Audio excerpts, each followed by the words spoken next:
So you have already seen the absorption as well as distribution and metabolism. So today I will be taking on elimination of drugs or excretion of drugs. Once a drug is taken, how it is excreted or eliminated. So the routes of elimination, there are different routes. The major routes are renal, biliary, fecal, alveolar, and also minor one, milk, through skin, through hair, sweat, as well as saliva. And renal excretion, some drugs, there are many drugs. I am just telling about a few drugs only. Furosemide, it is a diuretic. Gentamicin, it is an antibiotic. And in the renal excretion, the key processes are, as you all know, it is glomerular filtration, active tubular secretion, passive tubular reabsorption. So here there is filtration, then tubular secretion and tubular reabsorption. These are the three main processes in the kidney. Then the glomerular filtration, again, it depends upon different factors. If the molecular size of the particle, if it is more than 20,000, it may not be filtered, like insulin, heparin, etc. Because of the size, it won't be filtered through glomerulus. Then another point, it is plasma protein binding. If the drugs are bound to plasma, it may not be filtered. Only free drugs will be filtered. Example, warfarin, it is an anticoagulant. It is 98% plasma protein bound, so only 2% it is excreted. Similarly, renal blood flow. If the blood flow is high, then the filtration also will be good. Second, about tubular secretion. So the glomerular filtration, it comes only 20%, and the secretion, it is coming up to 80%. And this tubular secretion, it is requiring energy, and this, sorry. And it is mediated through a carrier mediated, it is carrier mediated, and this carrier itself is a protein. So if it is protein bound also, it will be secreted by the proximal tubules. Then about the carrier system itself, there are two types of carriers. There is for acidic drugs, one carrier, for basic drugs, one carrier. Acidic drugs, like you'll be knowing about penicillin, salicylic acid, that is aspirin. Basic drugs, example, morphine, dopamine, etc. Then this carrier system, no, it is non-selective. That means there may be competition. For example, probenecid, one drug, and penicillin, our drug, antibiotic. So probenecid may compete with penicillin for the this carrier. So probenecid can inhibit the secretion of penicillin. So actually, this probenecid is used for increasing the duration of action of penicillin. So because it will inhibit the secretion of penicillin, and its plasma concentration will be elevated if we are using probenecid along with penicillin. Similarly, lactic acid. Lactic acid, if it interferes with the uric acid, so it will interfere with the uric acid secretion. So naturally, there will be elevation of uric acid that may result in gout also. Okay. Now, that was about tubular secretion. Now, about tubular reabsorption. Renal tubule, it is having a lipid barrier, so there will be passive diffusion. And the reabsorption actually depends upon lipid solubility, ionization constant, and pH of the urine, this reabsorption. Now, so in this class, we'll be taking some important points about elimination. So each slide will be containing a different topic. I mean, the different terms. Okay, now urine, you know, it is acidic always. So what will happen when an acidic drug comes to the urine? Because of the pH is acidic, it will be non-ionized and it may be reabsorbed. So if acidic drugs like salicylic acid, if it comes to urine, suppose there is salicylic acid poisoning, so it has to be excreted. It should not be reabsorbed. So we have to make the urine alkaline. So it will be excreted. Similarly, for basic drugs, naturally when it comes to urine, it will be excreted. To make it more excretion, I mean more elimination of the drugs, we have to make the this thing more acidic by adding ascorbic acid or ammonium chloride. Strongly basic and acidic drugs, it will be ionized at all pH. So it will be excreted. So like this, the unionized drug, it will be absorbed. Ionized drug, it will be excreted.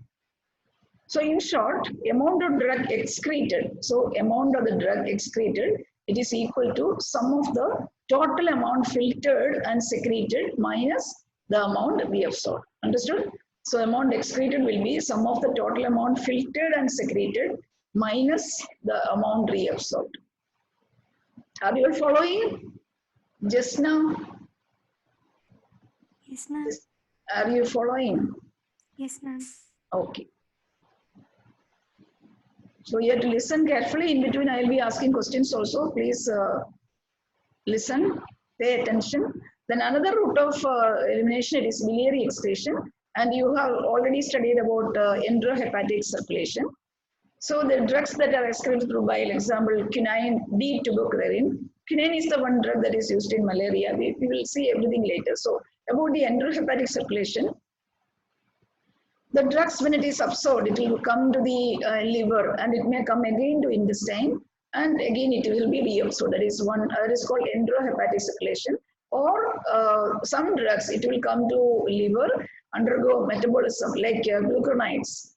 Glucuronide conjugation, and the glucuronides, it will be coming to the intestine and here it will be deconjugated by some bacteria, and the deconjugated drug, it will again go back to liver. So this is called the enterohepatic circulation, and this enterohepatic circulation can make the drug more, its duration of action, it will be increased because it is going through different steps.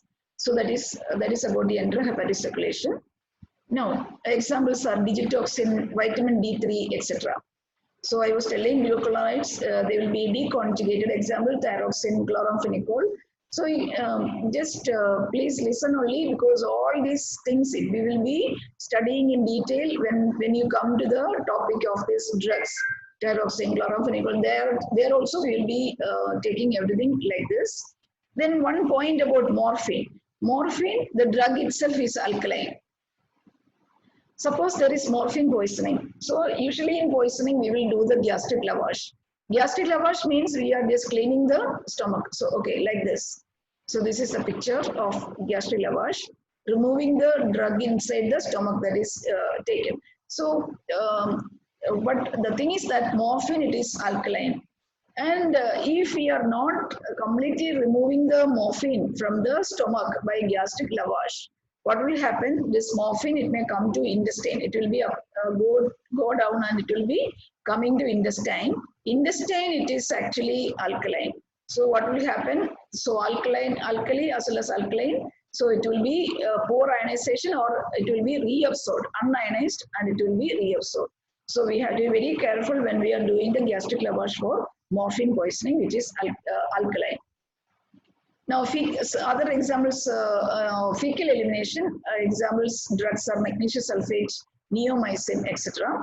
Then alveolar, through lungs, it is gaseous volatile liquids like all general anesthetics, volatile general anesthetics, then nitrous oxide. Even alcohol, alcohol, it is excreted through alveoli. That is why on the roads, the cops will be testing the breath of vehicle, the drivers, to check whether they have taken alcohol. So that is because of alveolar excretion. Now coming to breast milk, some drugs, it will be excrete or enters breast milk. So it may be injurious to the nursing infant. So some unwanted pharmacological effect can occur in the nursing infant. So we have to be careful when we are taking giving some drugs to breastfeeding women. Those who are giving, breastfeeding women. So again, this is again the breast milk. Milk, it is acidic in nature. So suppose if you are taking some basic drugs, so this basic drugs, it will be entering the milk. So inside the milk, it is acidic. So it will be ionized there. Okay. And it won't come back again to plasma. So it is trapped inside the milk. So that is the importance of the basic drugs. So because of the milk, inside the milk, it is trapped. So that is called ion trapping. So understood, this milk is acidic. So as alkaline drugs, when it enters milk, it will be ionized there, it won't go back. So that is ion dropping is there. So we have to be very careful when we are giving some drugs to ladies who are doing, breastfeeding ladies. Okay. Then, yes, basic drugs like metronidazole, it will be excreted through milk and it may come to the infant also. So there are many drugs to be avoided in breastfeeding mothers.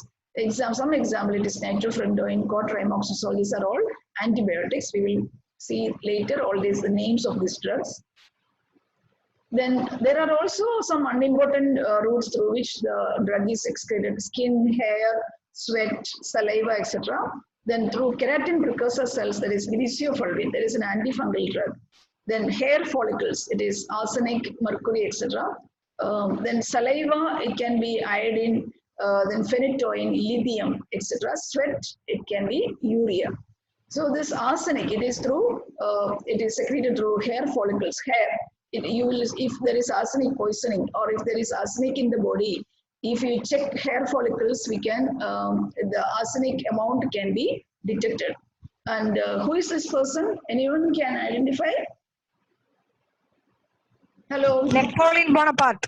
Oh, who is that? Who answered? Amina Sadiq. Okay. Amina Sadiq, you are absolutely right. So Napoleon Bonaparte, his hair, when he died, his hair was examined and it was found out that there was a lot of arsenic in his hair. Okay, that is about the story of Napoleon Bonaparte. Very good, Amina Sadiq. Thank you, ma'am. Okay. Then coming to one term called clearance. Clearance, it is the theoretical volume of plasma from which the drug is completely removed in unit time. So it is the theoretical volume of plasma from which the drug is completely removed in unit time. So this is another term. For this, we will be making some calculations also. In this class, I am just telling about the definition only. So clearance means, or otherwise, the formula will be clearance is equal to rate of elimination by C. C is the plasma concentration. So we will do the calculations in our practical classes. So clearance is equal to rate of elimination by C. C is the plasma concentration. Now coming to one important term, that is plasma half-life, or it is called T-half. T-half or plasma half-life. So this is the time taken by a drug to make its concentration to 50%. That is a plasma. Suppose if the plasma concentration in the beginning is 100, to make it to 50%, what is the time taken? Whether it is 1 hour or 2 hours, 6 hours, or 1 day or 2 days, what is the time taken by the drug to make the concentration to 50% of its original concentration? That is called plasma half-life. Similarly, biological effect half-life, it is the time taken for the pharmacological effect to become 50%. So two half-lives, most important, it is the plasma half-life. Usually we will, when we say half-life, it is the plasma half-life. So I'll give there are two types of kinetics, that is the first order kinetics as well as zero order kinetics. So we will see what is happening in first order kinetics. For example, in the first order kinetics, constant fraction, this is important, constant fraction of the drug is removed. That is 50%, always 50% it will be removed. So for example, if the beginning drug, it is 100 micrograms per ml, and it's this T-half is 2 hours. So in 2 hours, the 50% of the drug, it is excreted. So it is coming to 100 to 50. Now 50 to 25 also, 50% is excreted. So it is again 2 hours. So saying in 2 hours, when we see the T-half, 50% of the existing plasma concentration is excreted.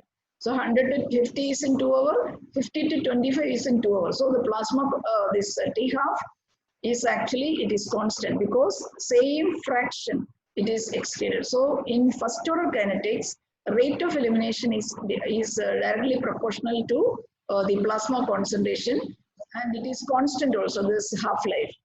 Now, here, if we increase the plasma, so here it was 100. Now we are increasing the plasma concentration to 200. 200 to 100, I have not written the duration here. It will be 2 hours only. And 100 to 50 also 2 hours. That means because of the 50%, there is a fraction is eliminated. So then we will see the graph also. The T half, it remains the constant. Remains constant for first order kinetics. Constant T half in first order kinetics. Now, see, usually in 5 half-life, that is, suppose we are starting with 100 to 50, 50 to 25, 25 to its half 12.5, its half 6.25, its half 3.125. So how many T-halves? It is 5 T-halves, 5 T-halves. So in 5 T-halves, see, we are starting with a drug, 100 microgram or milligram.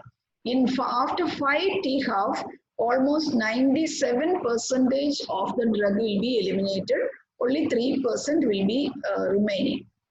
So it needs 5 half-life. Or if you are adding a fixed dose at each half-life to reach the steady state concentration, it needs 5 half-life. I will show the picture also. And the steady state means it is rate of absorption is equal to rate of elimination.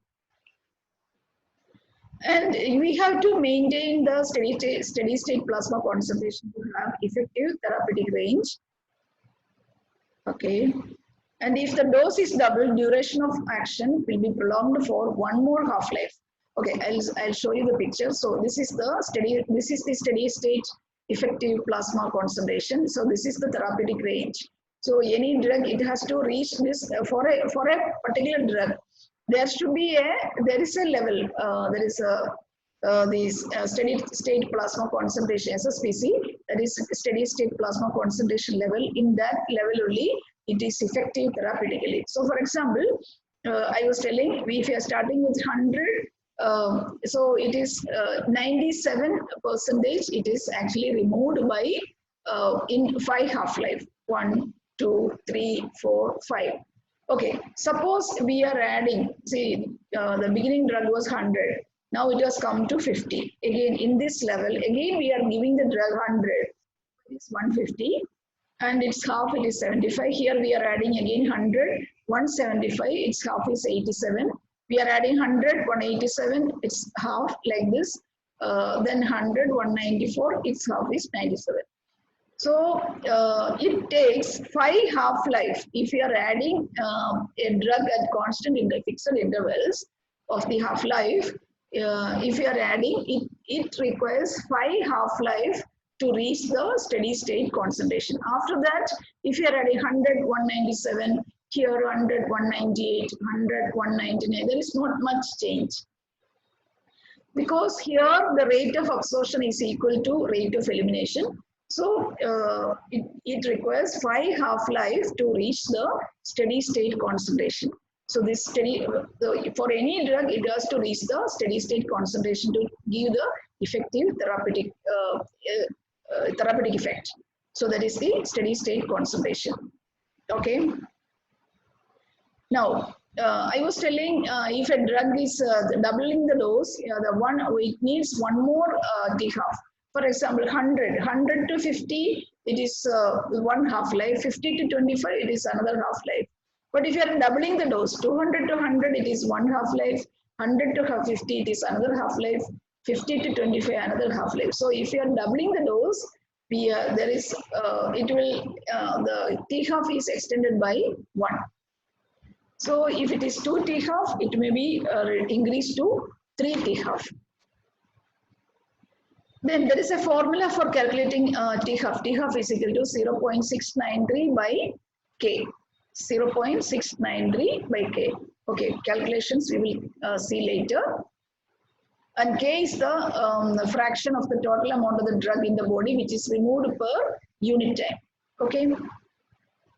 Okay, when we see the elimination, this time versus log plasma concentration, you will see 2 type of phase. There is an alpha phase as well as beta phase. Whenever a drug is taken, it will be distributed. That is called alpha phase, and then only it is the elimination starts. So that is the beta phase.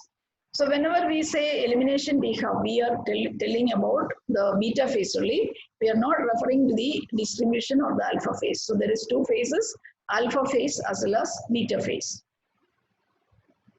So that was about the first order kinetics. Now we will see what is zero order kinetics. Here it is not the fraction. It is a fixed quantity. It is not fraction, constant quantity. It is actually eliminated.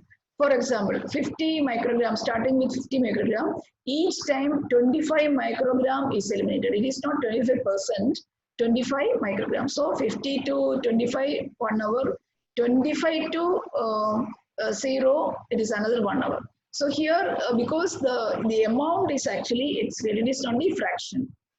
So if you are increasing the dose, what is happening? For example, what I was telling, to make the 50 to 25, it takes 2 T-half. Okay, and the time is more. The T-half is not constant. Here now we are increasing the dose. So to become 100 to this 50 again, it is again here it is 50. It is sorry, here it is 25 microgram. It is removed. Here also 25. Here also 25. So like that, it is T-half. It is never constant in case of zero order kinetics because the fixed quantity is removed. It is not the fraction. If it is fraction, means the T-half will be constant. So the T-half will be like this. If we are plotting the dose, there will be variable T-half in zero order kinetics. One of the drugs that follows this zero order kinetics, it is alcohol. Now certain points about the dosing schedule. Dosing schedule, see for example, for each drug there are different dosing schedules. Suppose if you are taking paracetamol, they say 650 or 500 milligram 3 times daily, or amoxicillin, it may be 8 hourly. So what determines the dosing schedule? So drugs with very short T-half, for example, norepinephrine or dopamine. Dopamine, it is an inotropic agent and it is used to increase BP. So its T-half is only 5 minutes. So so after 5 minutes, the dopamine, the original value will be coming back to its half of the value. So it is very short. So such things we cannot give every T-half, every 5 minutes we cannot give dopamine like that. It will be toxic. So what we are doing is actually we have to give constant intravenous infusion. So to reach the steady state plasma concentration, we are giving infusion. So the drugs with very short T-half. Then drugs like with T-half 30 minutes to 2 hours. 30 minutes to 2 hours means we can actually we can give in between. So, for example, paracetamol. We can increase the dose every 6 to 8 hours, or we can double the dose and do effect by 1 T-half. So like that also it is possible. Then there are drugs with very long T-half. Example, digoxin, it is 40 hours. And this longer T-half is why? Because of the high volume distribution, slow rate of clearance, and it is because of the cumulative effect. So drugs which are having longer T-half, for example, 40 hours. So it need digoxin to reach the steady state concentration. You can see it, 5 T-half means it takes a long time. So this digoxin is one of the important drugs that should be given for some atrial fibrillation, very critical condition. So we cannot wait till this 5 half-life. So such cases what we are, or diazepam. So such cases what we are to do, because we have to give the loading dose. So that's what I have written. So it needs 5 half-life for achieving the steady state concentration. So we cannot waste time. We have to save the patient. So such clinical emergency, we have to give loading dose. Similarly, in case of malaria, this digoxin is used in case of congestive cardiac failure, atrial fibrillation. These are all emergencies. We cannot wait till 5 half-life. So such cases, we have to give loading dose. So this is the loading dose. Beginning itself, we are giving See, if you are just waiting, it needs 5 half-life to reach the steady state level. So instead, we are giving the higher amount in the beginning. This is called loading dose. After that, we are maintaining the steady state concentration. But it should not go above the steady state because that may reach the toxic level. So only to reach the steady state concentration, that level, we will be giving the drug in the beginning itself, the loading dose. After that, we will be maintaining the maintenance dose. So to keep the drug in the steady state levels. So these are the drugs in case those drugs are having, which are having long T-half, very long T-half. Now another drug which is having longer T-half, it is chloroquine, which is used in malaria. Same, we can give loading dose, emergency situations. Then antibiotics, we can, loading dose we can give to prevent resistance also. We will study later. Okay, so that was about the first order kinetics, loading dose, and zero order kinetics, etc. Then all these T-half, what I was mentioning, it is in the calculator for the healthy people.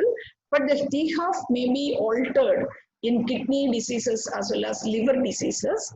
So what should we do? So we cannot give the same amount in case of patients who are having kidney disease, kidney dysfunction, or liver dysfunction. So there is a formula for calculating the dose. There is a normal dose into patients if there is kidney dysfunction. Patient's creatinine clearance divided by normal creatinine clearance. This creatinine clearance level, it is measured by taking 24-hour urine sample of patients. So 24-hour, you just think in a very big can, the patient has to collect the urine of 24 hours, and the next day it has to be tested. That is, from that we have to get the creatinine clearance. So that is, it's a cumbersome procedure. But even then, the corrected dose is calculated by normal dose into patient's creatinine clearance divided by normal creatinine clearance. So this is for the kidney dysfunction. For example, if the dose is 100 milligram, the normal dose, creatinine clearance, it is of the patient, it is 33 ml per minute. What will be the corrected dose? Can anyone tell? What is a normal creatinine clearance in a normal adult? Advait. Advait, are you there? You are not there. When I call, if some people are not there, if you are not responding, that I will be marking them absent. So we have to be very careful. In between, I will be calling some names. If you are absent or if you are not responding, I will mark you absent. So Advait, today he is absent. If you are there, you please respond. No. Jinas, I already have asked. Then Abhishek, are you there? Yes, ma'am. Yes. So what is the normal creatinine clearance? Okay, I will say it is 100. So as per this formula, so the dose is 100, creatinine clearance of the patient is 33. So as per this formula, what will be the corrected dose? Normal dose, it is 100, patient's creatinine clearance is 33, normal it is 100. So what is the corrected dose? Hello? 33. 33. Yes, Ajnas and Shalik Rahman has said. Okay, so here it is 100, here it is 33, here it is 100. So 33, see, in a normal adult, the dose must be 100. But in this patients with this 33 creatinine clearance, we can give only 33 milligram. Okay, so that is the correction. Then I was telling it is very cumbersome to calculate the creatinine clearance. So there is another formula for this calculating this creatinine clearance. That is instead of taking the 24-hour urine sample, we are calculating using serum creatinine. It is very easy, taking the blood sample of the patient and finding out the serum creatinine. So there is a formula called 140 minus age in year. 140 minus age in year, suppose 60, into weight in kg, divided by 72 into serum creatinine. This is a standard formula. And by this, we can calculate the creatinine clearance. Even if we are not checking through the 24-hour urine sample, we can calculate using this formula, 140 minus the age in year into weight in kg divided by 72 into serum creatinine. In females, this value should be multiplied by 0.85. So now it is very easy to just checking the serum creatinine level, we can find out the creatinine clearance, and we can use the other formula, normal dose into patient's creatinine clearance divided by normal creatinine clearance. So like this, we can calculate the dose. Then see, we have seen only the renal dysfunction, but there is also excretion through liver as well as, suppose there is a drug, non-renal route, it may be 30%, 70% only kidney. So the dose, it is 100 milligram per day. We have to take this also into consideration. So 30 plus 70. 70 into this is the patient's creatinine clearance divided by 100. That is the normal creatinine clearance. So together we have to take 30 plus 35 is equal to, that is 70. This is 50 by, this is 2, 70, 35. So 30 plus 35, it is 65. So like this, we have to take into consideration other routes of elimination. This is the real calculation, or for the other thing, the kidney calculation, that is also fine. So anyway, we have to adjust in case of patients who are having, the dose adjustment should be needed in case of patients who are having kidney function or kidney dysfunction or liver dysfunction. I think that was the last slide. Yes, thank you.